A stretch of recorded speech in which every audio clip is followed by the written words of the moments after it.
प्यारे दोस्तों, आज हमारे स्टूडियो में पहुंची हैं राजेश्वरी जी। हमने इनको क्यों बुलाया है, इसका एक मुख्य कारण यह है कि आज जो समाज में नशे का प्रचलन हो रहा है उसके खिलाफ एक बहुत अच्छा अभियान चला रही हैं। ये चाहती हैं नशा मुक्त भारत हो, सनातन युक्त भारत हो। सनातन युक्त में इनकी परिभाषा बहुत अच्छी है। सनातन मीन्स जो सत्य था, सत्य है और सत्य रहेगा। ये सभी धर्मों के लिए है, सभी पूरी मानवता के लिए है। तो सनातन युक्त भारत यानी सभी धर्मों के लिए एक समान उस सत्य के प्रति। दूसरा ये है कि नशा मुक्ति के लिए काम कर रही हैं, बहुत अच्छा कार्य कर रही हैं और गो सेवा में भी इनका अग्रणी योगदान है। और इन्होंने एक संकल्प लिया हुआ है, जब तक गौ माता को राष्ट्रीय ना घोषित किया जाए तब तक ये नंगे पांव चलेंगी। और हमारे पास भी नंगे पांव चल के आइए, गर्मी हो सर्दी हो कुछ भी हो, तो तब तक इनका एक संकल्प है। तो आपका स्वागत है राजेश्वरी जी दैनिक पाठक पक्ष में। आप युवा पीढ़ी के लिए बहुत अच्छा कार्य कर रही हैं और समाज को जोड़ने के लिए भी आप सनातन युक्त बातों को रख रही हैं।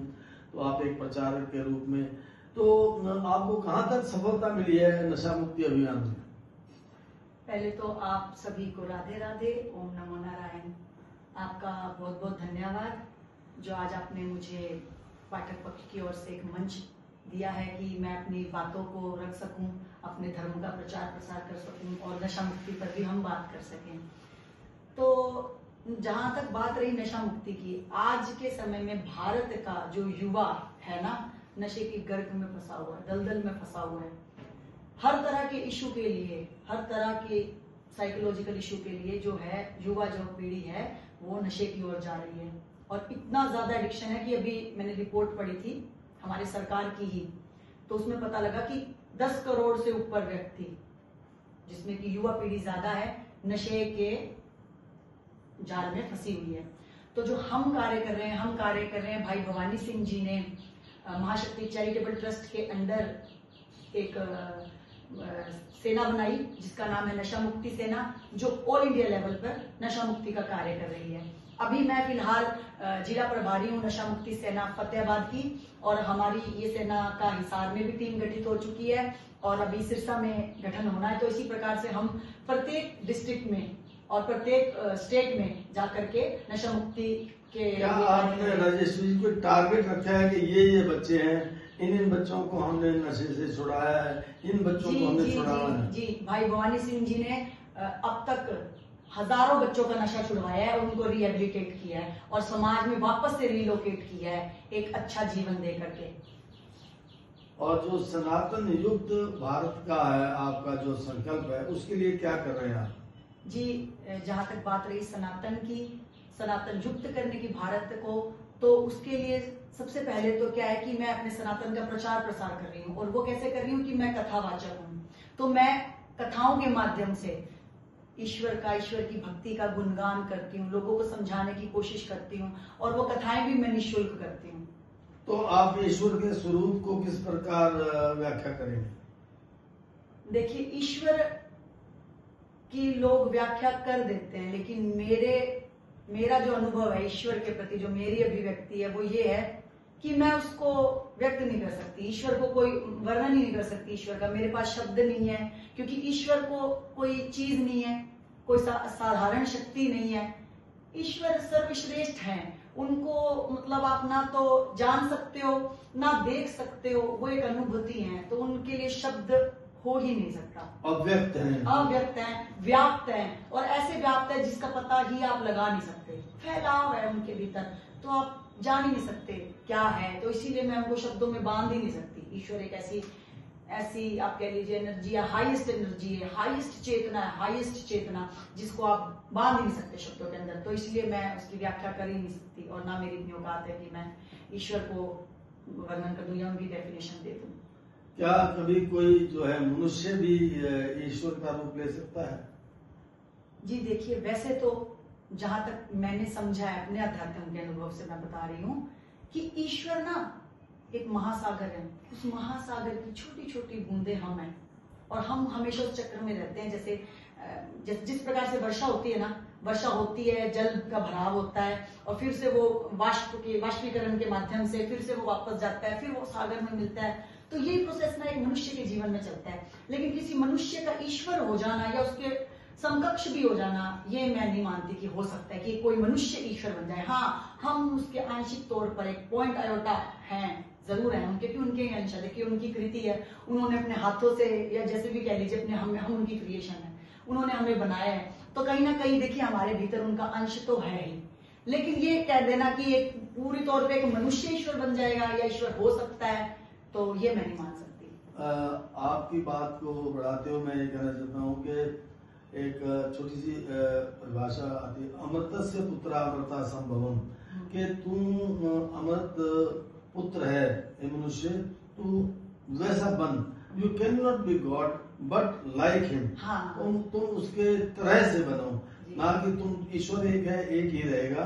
लेकिन मनुष्य के लिए ओम अमृतस्य पुत्रा अमृता संभवम, सम शब्द ये कहा गया कि वैसे गुण अपनाने की कोशिश करो। तो राजेश्वरी जी, आप आज के संदर्भ में आम जनता को क्या संदेश देना चाहेंगे? मैं आम जनता को ये संदेश देना चाहूंगी कि ना लोग हमेशा आडंबरों में, पाखंडों में फंस करके ना यूं सोचते हैं कि प्याज लहसुन ना खाना, सात्विक रहना, है ना, तमस के गुणों को ना करना, ये सब चीजें, इन सब में भक्ति है या ईश्वर है। लेकिन ईश्वर ना इन भौतिक चीजों से बहुत परे की बात है। ईश्वर इस भौतिकता से बहुत परे है कि आप क्या खा रहे हैं, क्या कर रहे हैं। अच्छा मान लो आप सब सात्विक खा रहे हैं, लेकिन आपके उस भोजन का जो स्रोत है वो तामसिक है, तो क्या आप मानते हैं कि आपका भोजन सात्विक हो गया? हो ही नहीं सकता। आपकी कमाई आ रही है 2 नंबर के गलत कामों से और आप उससे भोजन पा रहे हैं बिना प्याज लहसुन का, सात्विक। आपने कहावत भी सुनी होगी, जैसा अन्न वैसा मन। लेकिन मैं कहती हूँ कि जैसा धन वैसा अन्न तैसा मन, कि जैसा आपका धन है ना, जो आपका स्रोत है धन आने का, जिससे आप अन्न खरीदते हो, वो होता है तामसिक, राजसिक या फिर सात्विक। यदि वो सात्विक नहीं है ना, तो आपका भोजन किसी प्रकार से भी सात्विक नहीं है, क्योंकि आपका इंटेंशन जुड़ी होती है हर चीज से, आपकी एनर्जी, आपकी वाइब्रेशन कार्य करती है उस चीजों में। तो जब आपका गलत एनर्जी से पैसा आ रहा है तो आप सात्विक भोजन कर लो, वो सात्विक नहीं माना जाएगा। और जो मैं मानती हूँ कि लोगों को जुड़ना चाहिए, कैसे जुड़ना चाहिए? आपको ईश्वर की तरह, जैसे आपने बोला कि बनने की कोशिश करनी चाहिए, बिल्कुल मैं भी यही मानती हूँ कि जैसे एक माँ होती है, हम जब तक, जैसे मैं एक स्त्री हूँ और मेरी जो माँ है, मैं तब तक उस माँ के स्वरूप को या माँ जैसी नहीं बन सकती थी जब तक मेरा विवाह नहीं हुआ और मैंने बच्चा को जन्म नहीं दिया। अब जब मैंने बच्चे को जन्म दे दिया ना, तो मैं अपनी माँ जैसी बन गई, यानी कि उस माँ की एक उसको मैंने पार कर लिया। अब मैं समझ सकती हूँ कि मैं माँ हूँ या माँ जैसी हूँ, क्योंकि अब मैं माँ के उसको जान सकती हूँ। तो ऐसे ही ईश्वर है कि ईश्वर को, आपको ईश्वर की तरह बनने के लिए उस बात पे चलना पड़ेगा। बिना चले तो काम हो नहीं सकता। और उस पर चलने के लिए क्या है कि सबसे पहले तो आप अपने आप को साधें, थोड़ा तप करें, थोड़ा त्याग करें, है ना, छल कपट से दूर रहें, दूसरों को दुख मत पहुंचाएं और एक सच्चे रास्ते पे चलें। हमेशा सच का साथ दें, चाहे उसके लिए आपको ना बहुत कुछ भुगतना पड़े, लेकिन हमेशा सच का साथ दें, क्योंकि ईश्वर हमेशा सच्चे व्यक्ति, सत्य के साथ ही ईश्वर होता है। हाँ, सत्यमेव जयते। प्यारे दोस्तों, बहुत अच्छी बातें बताई राजेश्वरी जी ने। सबसे महत्वपूर्ण बात तो है सनातन युक्त होना। सनातन युक्त का मतलब ये है कि संसार में सत्य तो एक ही है, हम अलग अलग धर्मों में उनके नाम अलग अलग कर देते हैं, अलग अलग परिभाषाएं दे देते हैं, लेकिन मानवता एक है, ईश्वर एक है, समाज एक है। ये इन्होंने बहुत अच्छा संदेश दिया है। दूसरा, इन्होंने जो फतेहाबाद की जो नशा मुक्ति सेना की प्रभारी भी हैं, तो सैकड़ों हजारों बच्चों का जो है नशा छुड़वा रहे हैं।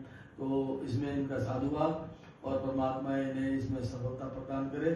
और साथ साथ में ये जो भारतीयता है हमारी, उसके भी प्रचार कर रही है, जो सनातन के साथ साथ समाज का भी पूरा वो कर रही है, साथ साथ में गौ माता के लिए भी, क्योंकि हमारे जो भारतीय समाज और संस्कृति है उसमें गाय का बहुत ज़्यादा महत्व है, तो उस दिशा में भी बहुत अच्छा कार्य कर रही हैं।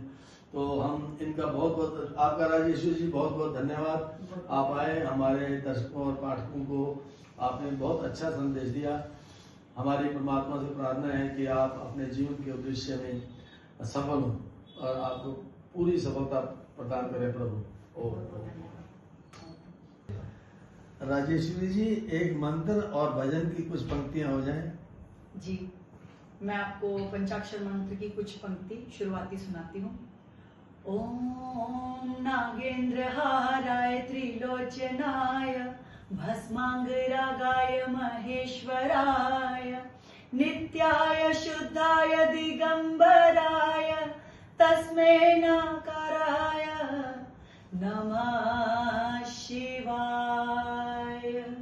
भजन आइए एक भजन सुनते हैं। हो पता नहीं किस रूप में आकर नारायण मिल जाएगा, पता नहीं किस रूप में आकर नारायण मिल जाएगा। निर्मल मन के दर्पण में वह राम का दर्शन पाएगा। राम नाम के साबुन से जो राम नाम के साबुन से जो मन का मैल छुड़ाएगा। निर्मल मन के दर्पण में वह राम का दर्शन पाएगा, राम का दर्शन पाएगा। धन्यवाद।